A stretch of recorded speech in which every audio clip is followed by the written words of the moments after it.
e ressuscitar ao terceiro dia. Então Pedro, tomando-o à parte, começou a repreendê-lo, dizendo: Senhor, não permita Deus isso, de modo algum isso poderá te acontecer. Mas ele, voltando-se, disse a Pedro: arreda-te, Satanás, arreda-te, Satanás, porque teus sentimentos não são os de Deus, e sim os dos homens. Então Jesus disse aos seus discípulos: se alguém quiser vir após mim, negue-se a si mesmo, tome a sua cruz e siga-me. Porque quem quiser salvar a sua vida, perdê-la-á, e todo aquele que perder sua vida por minha causa, achá-la-á. Então aqui nós temos o terceiro fundamento: a cruz. Está vendo aí? A cruz. Agora, vamos para os versículos 19 e 27. Veja que no 19 ele diz assim: dar-te-ei as chaves do reino dos céus, e tudo o que ligares na terra será ligado nos céus, e tudo o que desligares na terra será desligado nos céus. Agora veja o versículo 27. Porque o Filho do Homem há de vir na glória de seu Pai com seus anjos, e então retribuirá a cada um conforme suas obras. Em verdade vos digo que há alguns dos que estão aqui que não provarão a morte até que vejam vir o Filho do Homem em seu reino. Então os versículos 19, 27 e 28, nosso Senhor vai falar do reino, porque reino é recompensa, reino é a era vindoura. Então, meus irmãos e irmãs, prestemos atenção aqui nesses 4 fundamentos. Isso aqui é a doutrina, mas a igreja não pode ter só doutrina, porque se a igreja tem só a doutrina, ela pode se tornar legalista. Se a igreja tem só a doutrina, ela pode ser uma igreja conformista. Uma igreja que valoriza a doutrina e não a prática, ela perde as suas afeições espirituais. A vida da igreja, ela é constituída de doutrina e da prática. Então lá em Atos dos Apóstolos, capítulo 12, eu quero apenas citar, quando diz assim que eles perseveravam, a palavra perseveravam é que eles insistentemente, persistentemente, eles perseveravam na doutrina dos apóstolos, na comunhão, no partir do pão e nas orações.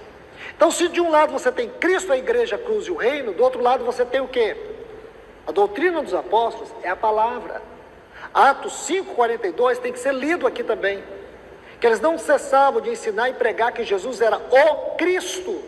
O que eles pregavam e ensinavam? Que Jesus era o Cristo. Esta era a mensagem. Então aqui, para você entender o que é a doutrina dos apóstolos: Cristo. O segundo fundamento, a igreja.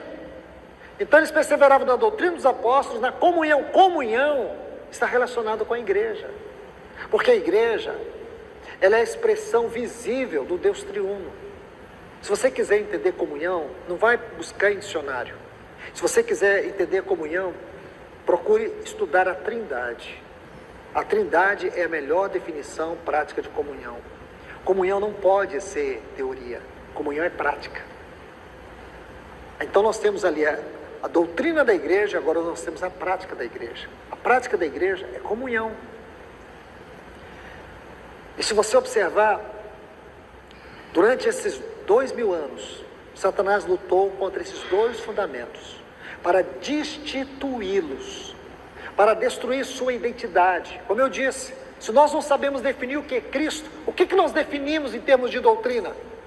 Qual que é a nossa realidade de doutrina? É só conhecimento?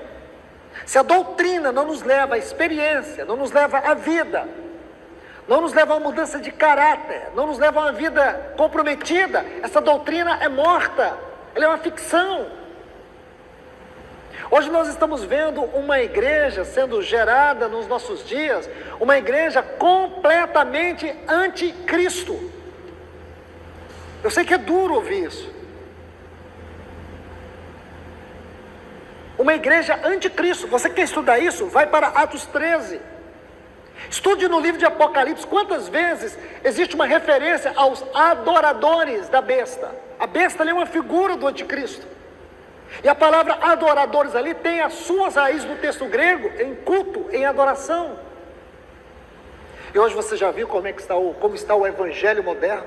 Nosso evangelho não é moderno, irmãos. Nosso evangelho é primitivo. Nosso evangelho é histórico.